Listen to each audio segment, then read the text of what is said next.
ちは、マイティアです。今日は6年生、小学6年生の妹がいるんで大声で話せないんですけど、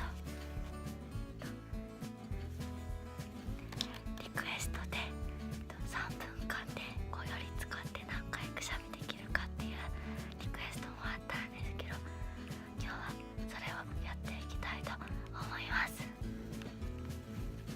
で、こよりなくて、こよりないんでティッシュをこうやっていきたいと思います。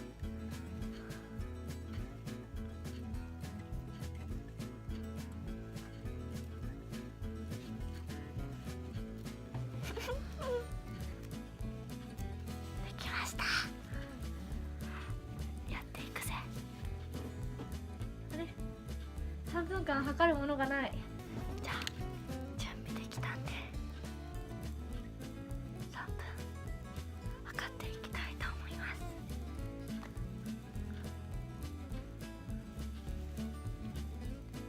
よーいスタート。待て待て、始まった。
出上がってきた。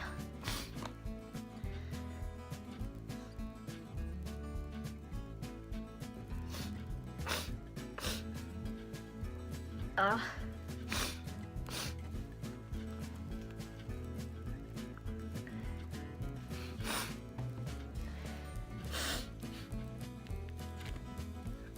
はい、3分経ちました。は